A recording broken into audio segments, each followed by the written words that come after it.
Hello, Dr. Liu, and welcome onto the show. Let's get started right away with a brief overview of this incredible new technology. You.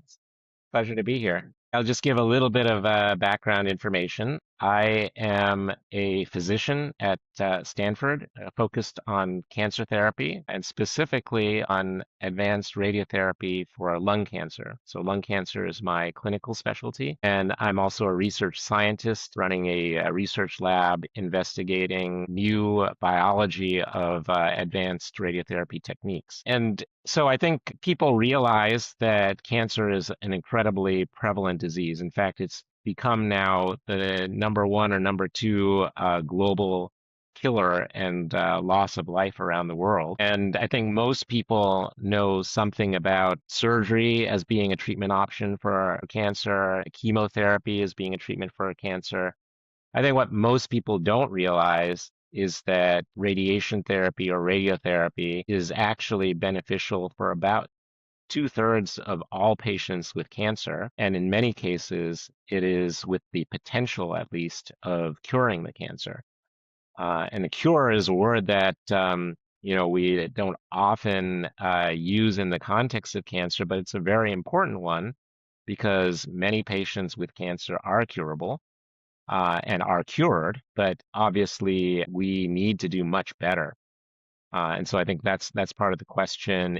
How do we do better? How do we improve the cure of cancer? And what role does radiotherapy play? And if it's a treatment that's used for two-thirds of patients, then as you can imagine, anything that we can do to improve or even have a breakthrough in radiotherapy is going to have a major impact on cancer therapy overall. Yeah. So tell us about TibaRay's new device that you're working on. Yeah, so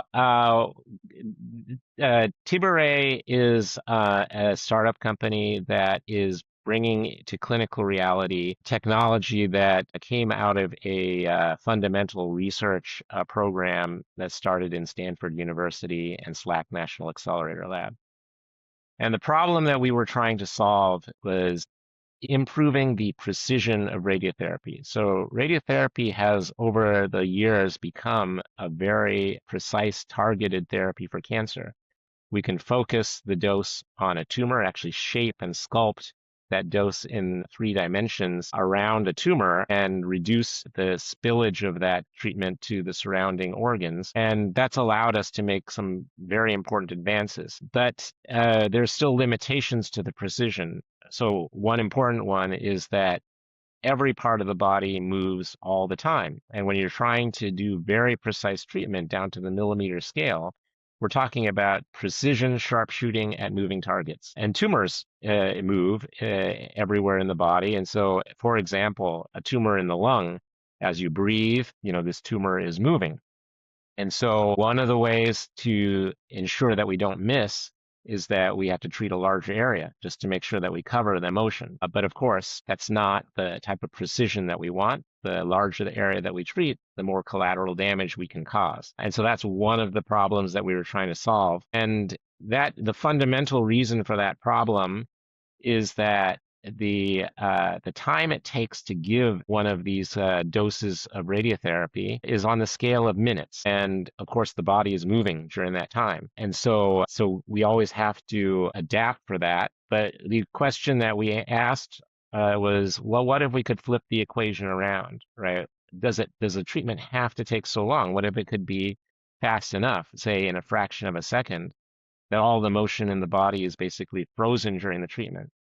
And so that was the starting point of the technological solution we were trying to find, is delivering radiotherapy hundreds of times faster than we can currently do today. And that required breakthroughs in technology that we've since made. So what is now being brought into the clinical stage by TibaRay. I understand the concept that if the patient's moving, organs inside them are moving. You want to be able to do it in a split second.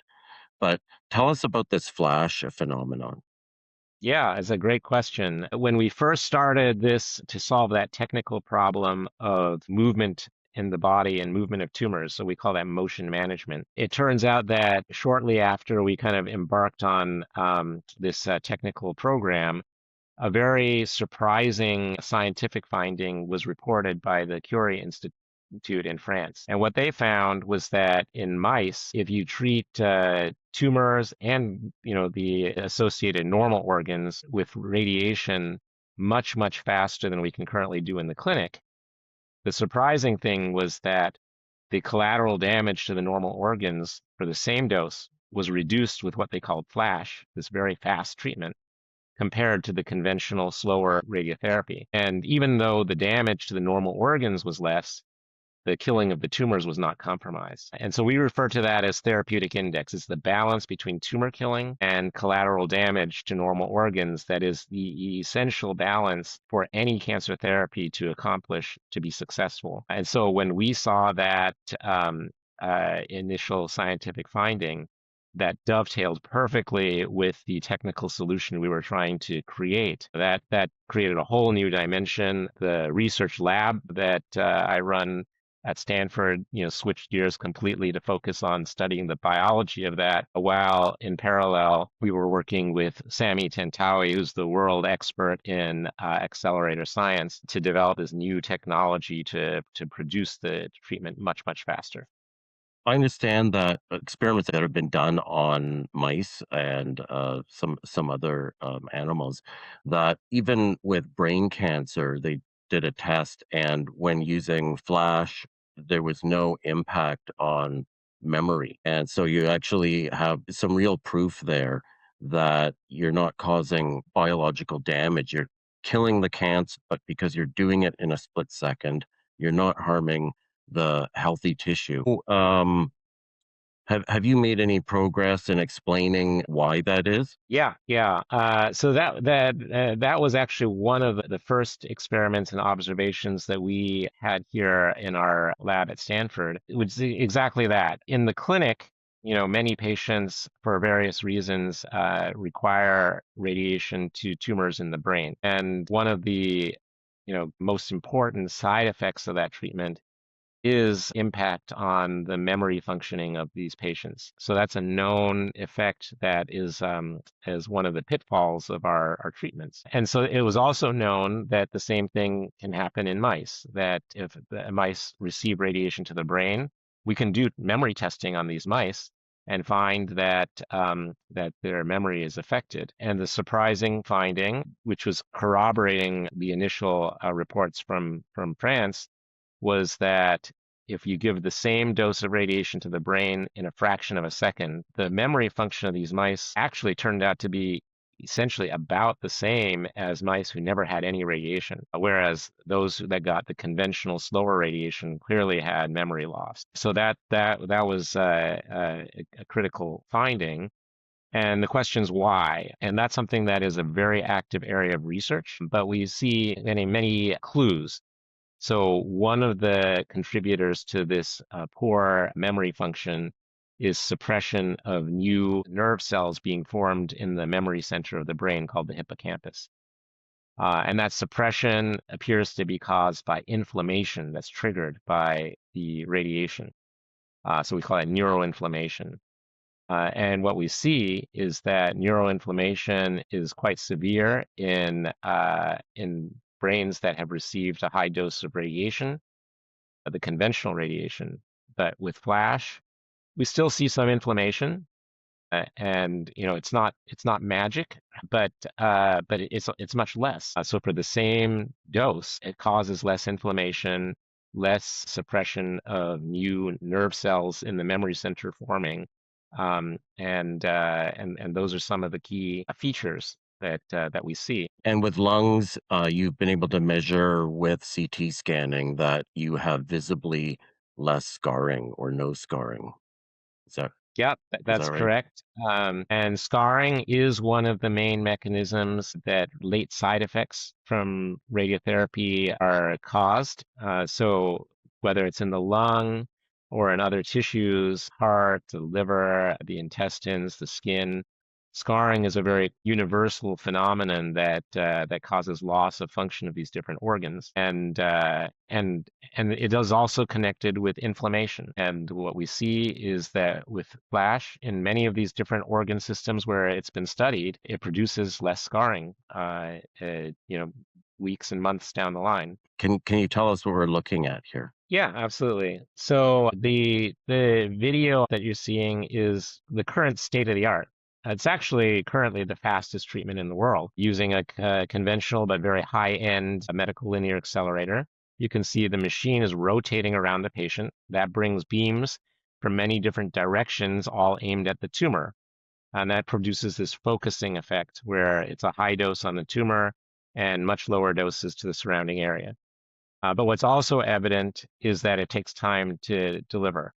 In this particular treatment, where we're giving a very high dose to ablate a small lung tumor, takes a little over 3.5 minutes. That doesn't sound like very long, but in fact, it's quite a long time. I think how many times you breathe in 3.5 minutes. Whereas if we're treating hundreds of times faster, the whole treatment session is done in a fraction of a second. No time to breathe or move or anything, so more precise treatment, but also taking advantage of that new biological effect. And so how do we accomplish this? So the technology piece of it is an entirely new class of linear accelerator, which is the heart of the machine that produces the radiation beams. Medical linear accelerators were invented at Stanford back in the 90s. The first patient that was treated was in 1956. The machine you're seeing pictured here now is the modern version of it, about 70 years later. And it has many features that the original 1950s machines didn't have that allow us to target the treatments more precisely. But at the heart of it, the linear accelerator itself is actually not very different technology than from the 1950s and 1960s. Sami Tantawi, who is my scientific collaborator and co-founder in TibaRay, he discovered the reasons where the power losses happen and found ways to design the accelerators to minimize the inefficiency. And so we're talking about at least 3 times better conversion of power into radiation beam. And that means that for the same amount of power, we're able to produce a lot more beam. And that's an entirely new class of technology. By combining the accelerators with a range of powerful commercially available power sources, and by putting together multiple accelerators in an array around the patient so that all the treatment beams can happen from different directions at the same time, rather than waiting for this slow mechanical motion. That in combination is what allows us to treat hundreds of times faster. This new class of technology that is not only better performing, but in the end is more economical, more power efficient, more compact. That's what will allow us to make systems that are practical, where you can actually economically combine multiple accelerators into one machine in a compact space that you don't have to build new rooms and new buildings to house. All of that is really necessary to have a practical and effective solution. So that's the critical component then, I guess, just to make it clear to our viewers, is the LINAC. What's generating the beam. And in my mind, it's not unlike a company that might make computer chips. It's probably the most important and valuable part of the whole computer. Lots of other people can make a computer, but very few companies can make the computer chip, right? So, I mean, you look at Windows computers, it's basically you got two choices, Intel or AMD. It's not the company that builds the whole computer, but it's the company that builds that critical component that you cannot do this without. I think it's an interesting business model too. If you were to just focus on that, which is kind of what you're doing now with Leo Cancer Care. I guess you're supplying Leo Cancer Care with these critical components. So you're in effect, you're already commercializing the technology. Do you Yep, want to say that's right. something about your partnership with Leo Cancer Care? Leo Cancer Care is another early stage company introducing innovation into the radiation therapy space. And their concept is a different way of treating patients rather than having patients lie down on a table, similar to how you do in a CT or MRI scanner, and have this large radiation machine move around the patient. Their concept is to simplify that by having the patient in a more natural, comfortable position, like you and I are right now, seated in an upright position. And that has, it turns out, it's a simple idea, but it has a lot of benefits. It's a more natural patient position for patients to be in. Certain things like movement of organs is actually more stable and reduced in the upright position than lying down. Um, and one important benefit it has is that rather than the very complicated, heavy machinery that's needed to move a heavy piece of equipment around the patient in the upright position, it's very easy, like the chairs that we're sitting in right now, to turn the patient. And that allows us to more efficiently and actually more rapidly create lots of beam angles to treat patients with. And it can make the treatment machines more compact and economical too. And so that is the partnership that we have to supply Leo Cancer Care with the radiation generating part of the machine, which is the LINAC or linear accelerator, and one that will allow them to start right off the bat with the highest performing specifications in the industry. And for us, it'll be the first commercial and clinical introduction to prove the high performance technology, and then it'll be the first step in a product roadmap that will lead to the much more powerful Linux that would be used for flash in our phaser technology. Okay, well, that sounds great. That sounds like because it's a real solution that's been proven. You can see the evidence with CT scans. You can see the evidence with the memory tests with the brain tumors. And now Stanford's going to get the first one of these devices. You're going to get the first one in the world Yeah, so from. obviously TibaRay has a very close working relationship with Stanford, including exclusive licenses to the original patents that were produced from the research program at Stanford, and and a close ongoing collaboration. Both Stanford and TibaRay have very important collaborations with really luminary academic collaborators around the country and around the world where thought leaders are. Yeah. So you're probably going to have people breaking down your doors trying to get access to this too. But what I'm really excited about is the idea of having the array done. Are there a lot of technological barriers to developing that? Well, I mean, I think there's the potential challenge of integrating multiple of anything. It's not a fundamental barrier. It's an engineering solution that we understand how to tackle. I think the one of the things that's going to be important is how to do it in a way that is also economical. When we have multiple of a device, you don't want it to be several times more expensive, and that's where some of the efficiencies in the architecture of how these are made using modern 3D manufacturing techniques will allow us to produce an economical solution, even though there's multiple units within it. Yeah. Well, plus you'll have the much higher flow through rate because you're going to be doing it in about, what was it, a third of a second. So even if the machine did cost more, if you're actually saving people's lives, I think they're still going to want it, right? Yeah, And the cost of these absolutely. machines is actually not a big deal compared to the cost of the whole hospital. That's So certainly true.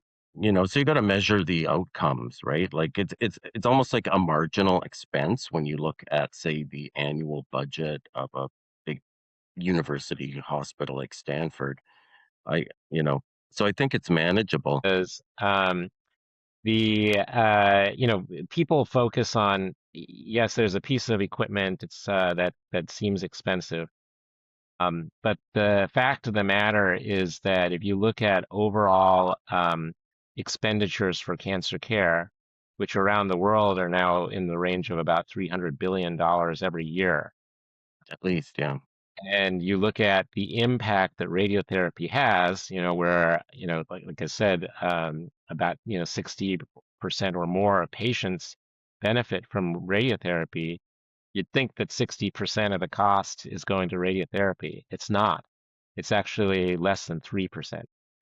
There's a lot of other things that are accounting for the expense. And so among all of the treatment modalities, in terms of cost effectiveness, radiotherapy is perhaps the most cost-effective cancer therapy of any treatment. Yeah, yeah. And we're not just talking about, some marginally improved outcomes. This is gonna make a difference for those people who have the mid-stage and late-stage cancers that just aren't responsive to current methods. Right, right. Well, so again, it comes back to that fundamental balance between the ability to eliminate a cancer versus the collateral damage that's caused, right? And, if the cancer is, for example, extensive, you can give, a dose of chemotherapy that can kill every cancer cell, but that same dose, the patient could not survive. So this applies to any cancer treatment type that we're talking about. You have to have that balance. So we can shift that balance so that, for example, we can safely give a higher dose or treat a larger, number of tumors or a larger volume of tumors, but with less collateral damage. That will improve our ability to cure cancers, even more advanced ones. On the flip side, there are cancers now that we actually do a pretty good job of curing and eliminating, but it leaves patients with some important long-term side effects. And so if we can achieve the same cure rates in some of these patients, but with less side effects, that has a huge impact on quality of life. Particularly if you think about, our children with cancer, who many times have curable cancers, but they're left with really like lifelong side effects, that can have a huge impact. Just a couple more questions for you before you go. I know you probably have to get back to your patients and your students and your research. But one of the things I was really fascinated by was finding out that radiation is also being used to cure diseases other than cancer, because I always just associated it with cancer. You've done some pioneering research in that. Can you just give us a quick overview on some of the other diseases that are potentially curable with this? Yeah, yeah. So I think basically with radiation, we have a tool that can precisely direct energy to tissues, and so there's a number of places where that can be beneficial that are still emerging. We're learning about. There are non-cancer conditions that can be treated with radiotherapy, certain benign tumors, or even certain situations where, for example, there's certain pain conditions where focusing the radiation on a nerve to change the electrical activity of that nerve can help with pain. These are applications that have been long-standing. But there's some new ones, which you mentioned a couple that I've been involved with. For example, targeting an area of electrical abnormality in the heart that's causing an abnormal rhythm. That's a very interesting area that has emerged where radiotherapy, a very focused radiotherapy, seems to be effective compared to some of the techniques that are more invasive, like putting an electrical catheter in to ablate parts of the heart. So that's very active research. I was involved in the first in human treatment of the heart arrhythmia called ventricular tachycardia. We also at Stanford conducted the first clinical trial of using a very focused high dose radiotherapy to treat severe emphysema. Emphysema is a condition where parts of the lung are destroyed and they're basically just dead space. It's not functioning, but taking up space. Historically, one of the treatments for severe emphysema has been to remove a part of the lung that was just taking up space and not functional and allow the rest of the lung to work better that way. but many patients, similar to the ones with heart disease, they're very frail. They're not able to go through invasive procedures like surgery. And so we found in a clinical trial that we conducted a promising impact of using focused radiotherapy to target a part of the damaged lung, and actually in that case cause it to shrink down and take up less space so that the rest of the lung could function better. Yeah. So I can see how this flash therapy, once you have your machine built, it's actually going to open up a whole new world of research in radiology. Because right now, the reason why doctors, I think, are not doing studies, like I give you an example. In China, they use microwaves on children who have whooping cough. And so you just don't know. Like there's just all these things that are non-obvious, like using like the one you just pointed out with cardiology. And right now, I think people and doctors, they're afraid of radiation because of the side effects. Once you eliminate those side effects because of the flash effect, you can now ethically do studies on these other patients because you know you're not going to be scarring their lungs or causing all these side effects. So you can then test it and you can actually use it.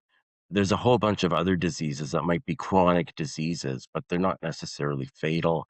You can make a huge improvement in the quality of their life.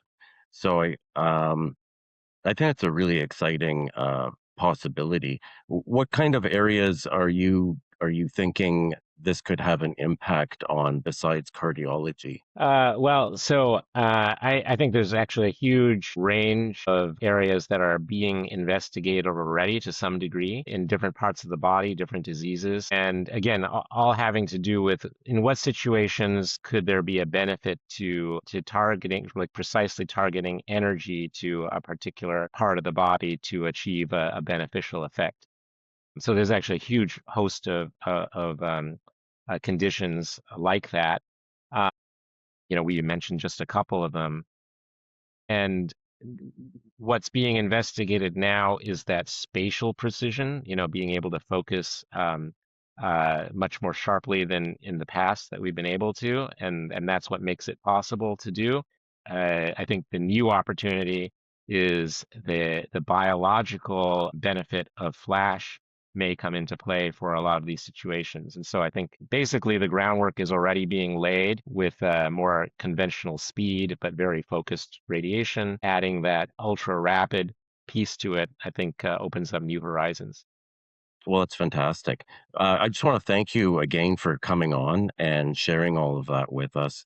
And I'll let you go. But did you just have any closing remarks you wanted to make before we say goodbye? It's great that you are helping to raise awareness about novel treatments that many people, don't realize have such a potential important impact. And we're doing something now that I think changes the whole trajectory and paradigm of radiotherapy. And so I think it can have a even bigger benefit than we have had historically. Yeah, I think it's very newsworthy, actually. So I'm very pleased to be doing this right now and sharing this with people. So thanks again for coming on. Everyone who's watched this, thank you very much for watching, and we'll see you next time. Bye for now.